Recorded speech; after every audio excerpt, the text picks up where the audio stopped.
Assalamualaikum warahmatullahi wabarakatuh. Perkenalkan kami dari kelompok 3 yang terdiri atas Muhammad Hanif Akmal, Flarena Ferial, George Nathanael, Rafa Aridan Sitorus, Arya Budi Lawang Kilawa di Lautan, Putu Nirmala Saraswati, dan Anzal Aswar meminta izin untuk menyampaikan presentasi mengenai argumentasi teleologi tentang adanya Tuhan.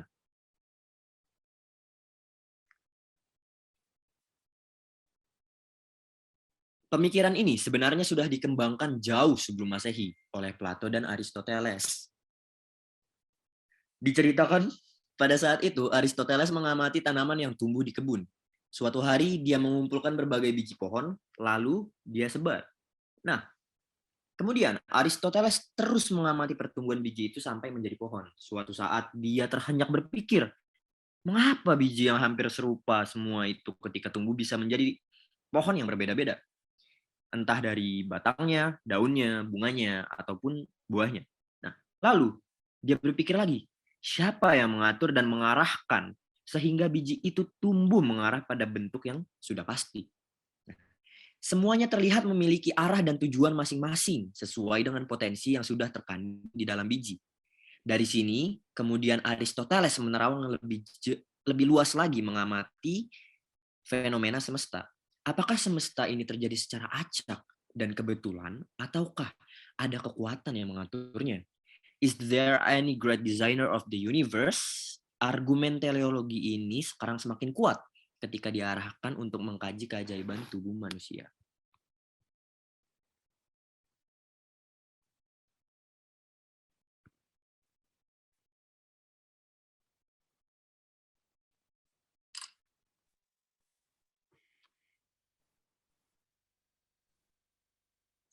Oke, berikutnya adalah argumentasi teleologi.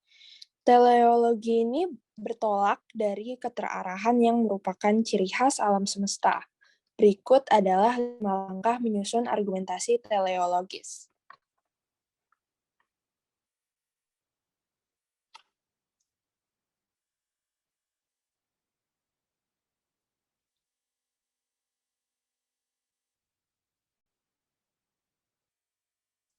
Yang pertama adalah keterarahan di alam semesta. Dalam seluruh argumentasi ini adalah fakta bahwa di alam semesta terdapat banyak proses terarah. Proses tersebut terlihat teratur untuk menghasilkan suatu tujuan. Keterarahan ini tidak disangkal oleh siapapun, meski tidak bisa dipastikan apakah arah dalam proses-proses ini ada secara kebetulan atau karena ada yang mengarahkan. Salah satu contohnya adalah alam yang berkembang sekarang ini adalah hasil dari kejadian Big Bang yang terjadi sekitar 14 miliar tahun lalu. Alam raya berulang kali memilih dari begitu banyaknya kemungkinan alternatif, hingga akhirnya hanya satu kemungkinan yang memungkinkan terjalannya kehidupan di alam semesta ini. Saya lanjut.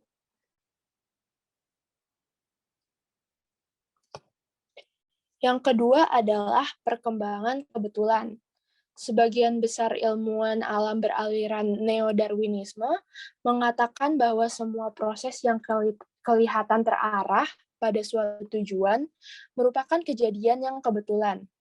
Bahwa alam semesta sejak pertama kali berkembang secara sangat pasti hingga terciptalah bumi ini murni secara kebetulan. Di alam ini juga terdapat proses seleksi yang menjamin adanya evolusi terus-menerus ke arah organisme yang lebih tangguh dan bervariasi. Contoh-contoh di atas merupakan proses-proses kebetulan.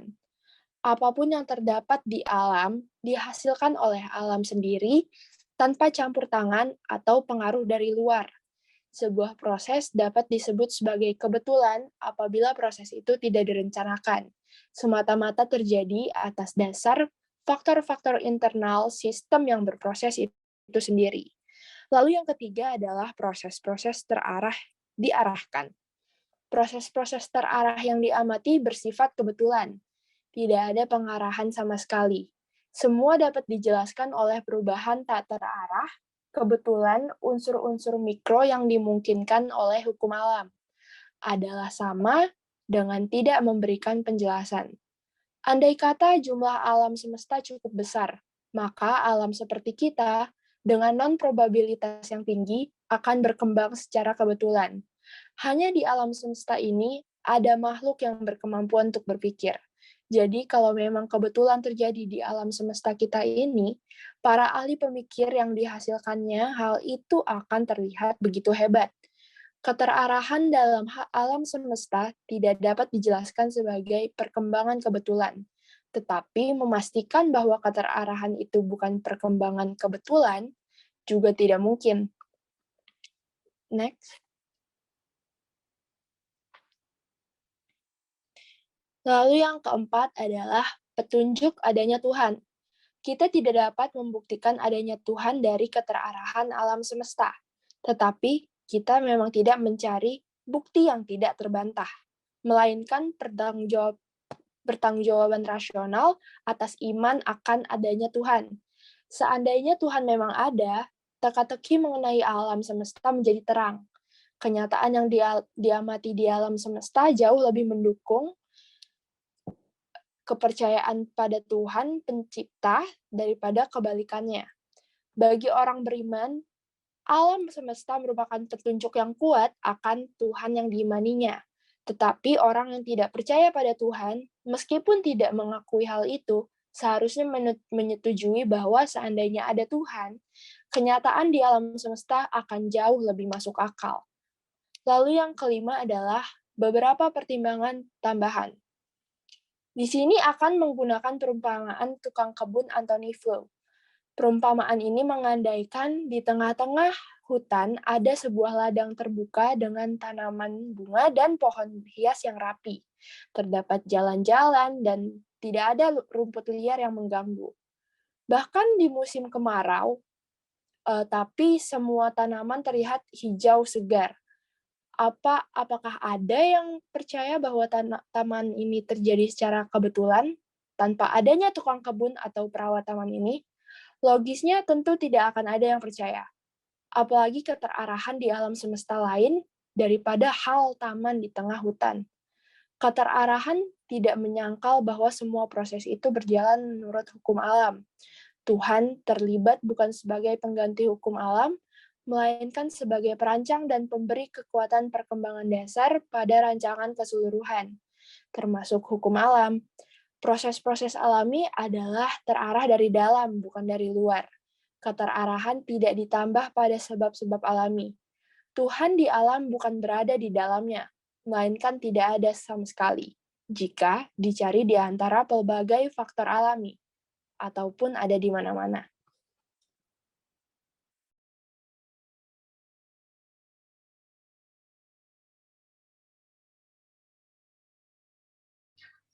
Baik, untuk elaborasi lebih lanjut, kelompok kami memaparkan beberapa argumen-argumen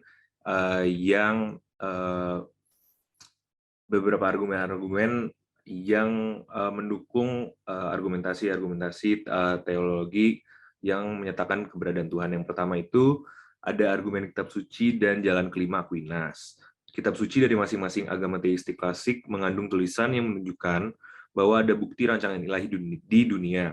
Seperti pada Mazmur 19 ayat 1 dari Perjanjian Lama kitab suci bagi Yudaisme dan Kristen menyatakan bahwa langit menyatakan kemuliaan Allah dan cakrawala menunjukkan pekerjaan tangannya. Selanjutnya dari Al-Quran 31:20 berbunyi, tidakkah kamu perhatikan bahwa Allah telah menundukkan bagimu apa yang ada di langit dan apa yang ada di bumi, dan menyempurnakan bagimu nikmatnya lahir dan batin, sementara ayat-ayat ini tidak secara khusus menunjukkan sifat atau fitur dunia mana yang merupakan bukti dari sifat intelijen Tuhan, masing-masing mengandaikan bahwa dunia menunjukkan fitur-fitur tersebut, dan bahwa mereka dapat dengan mudah dilihat oleh agen yang cukup teliti. Mungkin versi awal dari argumen desain yang ketat secara filosofis berasal dari Saint Thomas Aquinas yang berkata, kita melihat bahwa hal-hal yang tidak memiliki pengetahuan seperti tubuh alami bertindak untuk tujuan tertentu, dan ini terbukti dari tindakan mereka selalu atau hampir selalu dengan cara yang sama untuk mendapatkan hasil terbaik. Perlu dicatat bahwa versi argumen Aquinas bergantung pada klaim yang sangat kuat tentang penjelasan untuk tujuan dan proses. keberadaan sistem atau proses yang diarahkan pada akhir dapat dijelaskan sebagai masalah logis. Selanjutnya ada argumen desain analogis, yang dimana karena dunia dalam analisis ini sangat mirip dengan artefak paling rumit yang dihasilkan oleh manusia, kita dapat menyimpulkan dengan semua aturan analogi. Argumen desain analogis dapat dijelaskan melalui analogi dengan struktur berikut. Yang pertama, alam semesta material menyerupai produksi cerdas manusia dalam hal ia menunjukkan desain. Yang kedua, desain pada setiap artefak manusia adalah efek yang dibuat oleh makhluk cerdas. Lalu, yang ketiga, seperti efek memiliki penyebab yang sama. Dan yang terakhir, oleh karena itu, desain di alam semesta material adalah efek yang dibuat oleh pencipta yang cerdas. Selanjutnya ada argumen desain deduktif, yang meskipun sering bingung atau saling salah kaprah dengan argumen dari analogi sederhana, argumen pembuat jam atau argumen desain deduktif dari William Paley adalah argumen desain yang lebih canggih yang mencoba untuk menghindari keberatan Hume terhadap analogi antara dunia dan artefak. William Paley mencoba untuk memberikan argumen mengenai keberadaan Tuhan melalui analogi pembuat jam atau argumen pembuat jam yang merupakan argumen teleologis yang menyatakan bahwa melalui analogi bahwa sebuah desain atau ciptaan menyeratkan seorang desainer atau pencipta, terutama ciptaan cerdas oleh seorang desainer cerdas juga, yaitu deitas pencipta. Analogi pembuat jam diberikan oleh William Paley dalam bukunya Natural Theology or Evidences of the Existence and Attributes of the Deity. Selanjutnya ada argumen regularitas, yang dimana secara intuitif jika hukum fisika berbeda, evolusi kehidupan tidak akan mengambil jalan yang sama. Jika gravitasi lebih kuat, misalnya, maka serangga yang berterbangan dan jerapah kemungkinan besar tidak akan ada. Kebenaran jauh lebih dramatis, bahkan perubahan yang sangat kecil pada salah satu dari banyak parameter kunci dalam hukum fisika akan membuat kehidupan tidak mungkin terjadi dimanapun. Variasi dari argumen teleologis adalah argumen dari keteraturan atau regularitas ini. Hal ini dapat diringkas dengan baik oleh kata-kata filsuf Inggris Richard Swinburne, dia seorang pendukung argumen kontemporer yang menyatakan bahwa alam semesta mungkin secara alami kacau, tetapi tidak. Nyatanya sangat teratur. Dia mati bahwa segala sesuatu di alam semesta tampaknya selaras sempurna untuk mendukung kehidupan manusia, serta banyak fenomena alam lainnya. Namun itu bisa dengan mudah tidak jika alam semesta tidak memiliki bintang penghasil karbon, jika komposisi lautan atau atmosfernya berbeda, atau jika alam semesta sedikit lebih dingin atau lebih hangat, tidak akan ada kehidupan. Alam semesta jelas disesuaikan untuk mendukung kehidupan ini. Ini dikenal sebagai argumen fine-tuning.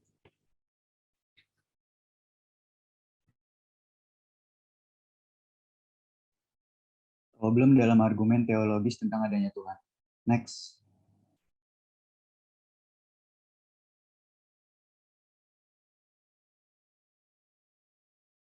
Nah, argumen teologis ini berangkat dari analogi manusia, yaitu yang pertama, barang-barang ciptaan manusia merupakan hasil satu desain intelijensi manusia atau bertujuan. Lalu yang kedua, alam semesta ini mirip dengan barang-barang ciptaan manusia tersebut. Lalu disimpulkan, maka alam semesta ini adalah produk dari satu intelijensi atau bertujuan. Namun, alam semesta ini jauh lebih kompleks dan besar dibandingkan barang ciptaan manusia. Berarti ada satu desainer yang sangat kuat dan besar yang merancang alam semesta ini. Kalau desainer tersebut kita sebut Tuhan, berarti Tuhan memang ada. Next.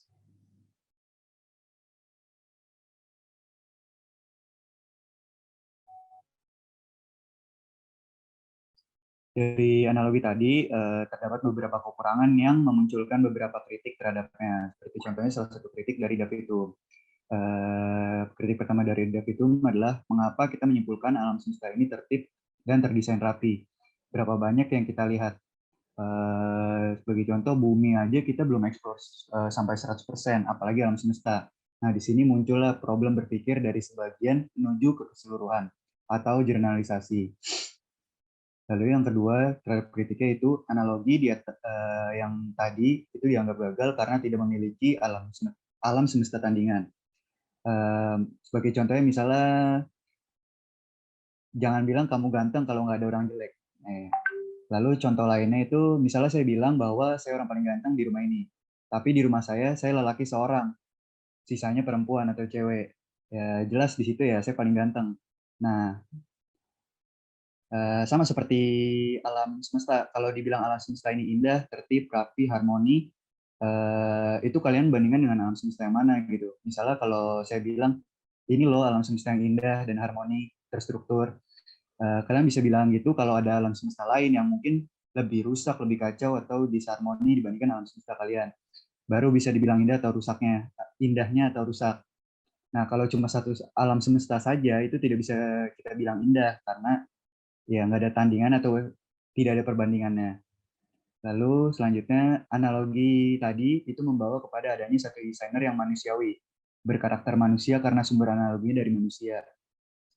Kalau sumber analoginya manusia, maka hasilnya adalah antropomorfis, yang artinya itu antropomorfis itu paham yang menyebutkan bahwa Tuhan itu mempunyai sosok kebertubuhan sebagaimana sosok tubuh yang ada pada makhluknya. Desainer besar luar biasa itu sama dengan manusia besar yang luar biasa. Kalau misalnya dalam agama kan seperti contohnya Islam, Tuhan itu tidak mau disamakan dengan makhluknya. Seperti contohnya misalnya Allah itu memiliki akal, pemikiran gaya mirip dengan makhluknya.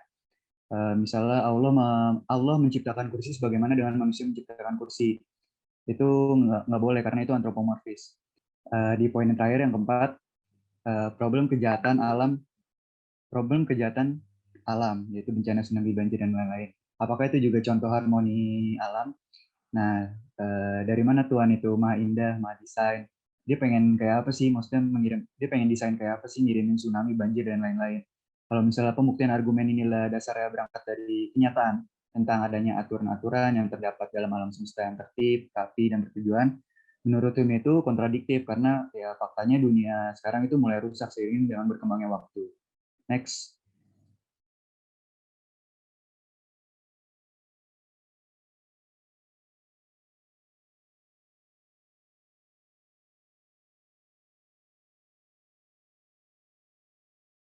Ya, terakhir adalah kritiknya dari Voltaire. Voltaire juga mengkritik dari argumen teologis ini ya, bahwasanya argumen ini tidak membuktikan keberadaan Tuhan, kalau menurut dia. Dalam Traité de Métaphysique karya Voltaire, Voltaire itu memandang bahwa bahkan jika argumen teologis bisa membuktikan keberadaan desainer cerdas yang kuat, dia tidak akan bisa membuktikan bahwa desainer-nya adalah Tuhan. Ya, jadi Voltaire berpendapat bahwa ya setidaknya argumen teologis ini hanya bisa menunjukkan keberadaan kecerdasan yang kuat, tetapi belum tentu keberadaan kecerdasan kuat yang dimaksud itu adalah Tuhan, yang sifatnya maha kuat atau maha tahu. Next.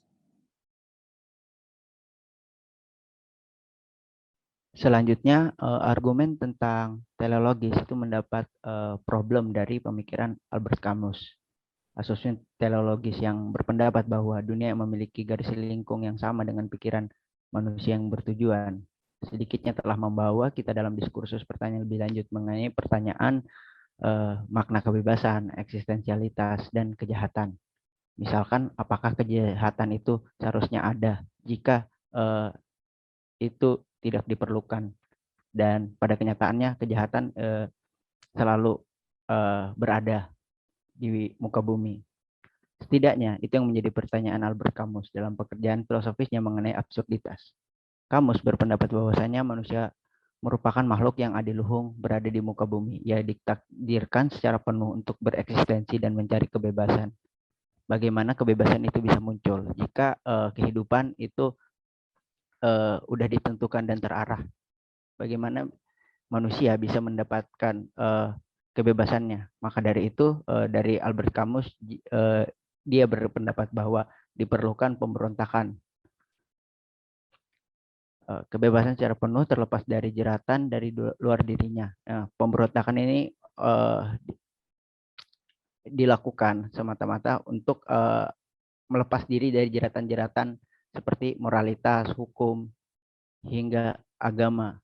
Ya, jadi kehidupan itu tidak serta-merta terarah, karena jika terarah, manusia tidak akan memiliki suatu kebebasan. Bagaimana kita, seperti halnya harapan, bagaimana kita bisa mendapatkan harapan jika kita hidup di tengah repetitif, hal-hal yang repetitif. Misalkan bangun pagi, kerja, begitu seterusnya, tidur dan mati gitu. Membuat makna dalam kehidupan manusia yang bereksistensi itu tidak ada. Menjadi sebuah isyarat bahwasanya kehidupan manusia menjadi argumentasi teologis di mana sesuatu yang telah ditentukan sejak awal bertujuan tidak menjadi sesuatu yang deterministik. seperti yang kita tahu, terkadang manusia melakukan hal-hal yang sebenarnya bertentangan dengan tujuan-tujuan kehidupan. Misalkan ketika kita bahagia dengan merokok gitu dan minum minuman keras, kan itu kan sesuatu yang tidak seharusnya. Dan kalau kita berpandangan teologis yang terarah, kita nggak mungkin hidup dengan merusak diri. Mungkin dalam hal ini juga bunuh diri dalam pemikiran Albert Camus. Tapi kenapa kita bisa melakukan itu? Ya karena kita makhluk yang bereksistensi dan bisa mencari kebebasan kita sendiri. Manusia bisa memilih rasionalitasnya sendiri. Rasionalitas itu bukan sesuatu seragam dan universal. Prinsip-prinsip rasionalitas kita yang menentukan. Mungkin sekian dari saya. Selanjutnya kesimpulan.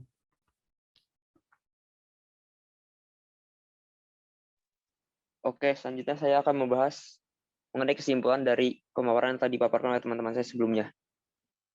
Jadi pertama, dengan demikian dapat dikatakan bahwa argumentasi teleologis akan keberadaan Tuhan berawal dari pengamatan manusia terhadap alam semesta. Manusia mengamati bahwa alam semesta dan barang ciptaan manusia yang ada di alam semesta memiliki kesamaan. Keduanya tertata sedemikian rapi dan kompleks dengan keterarahan pada suatu tujuan. Seperti yang sudah dijelaskan sebelumnya, bahwa argumentasi teleologi berangkat dari analogi manusia bahwa barang-barang ciptaan manusia merupakan hasil dari intelijensi manusia memiliki tujuan. Demikian juga dengan alam semesta yang tertata begitu rapi, kendati begitu kompleksnya proses yang terjadi dengan keterarahannya pada tujuan. Maka dapat dianggap juga pastilah ada sang pencipta yang sangat hebat dalam desain alam semesta ini. Berikut merupakan gambaran langkah yang akan saya paparkan secara singkat mengenai benang merah dari pemikiran argumentasi teleologi. Yang pertama, bahwa dasar seluruh argumentasi teologi adalah kenyataan bahwa di alam semesta terdapat banyak proses yang terarah pada suatu tujuan, bahkan proses-proses yang alami sekalipun. Keterarahan itu tidak dapat dijelaskan hanya sebagai kejadian kebetulan. Jika kejadian-kejadian tersebut bukan kebetulan, maka itu merupakan hasil pengarahan.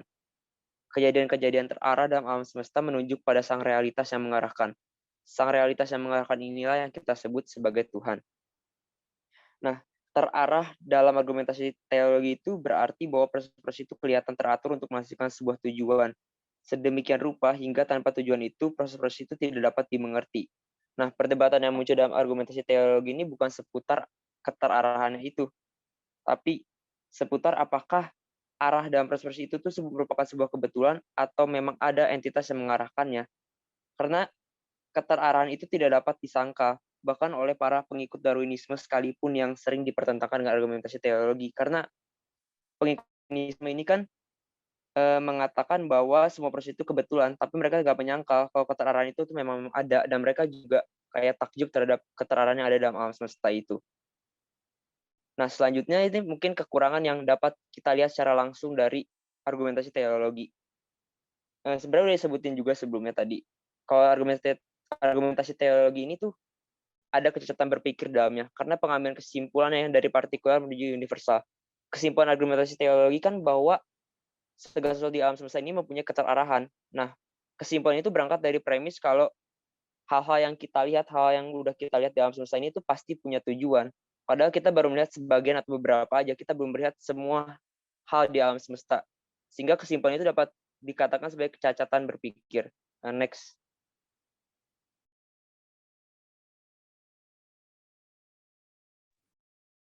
Berikut merupakan daftar pustaka dari presentasi kami yang mengenai argumentasi teleologi tentang adanya Tuhan dari kelompok 3. Terima kasih sudah mendengarkan. Wassalamualaikum warahmatullahi wabarakatuh.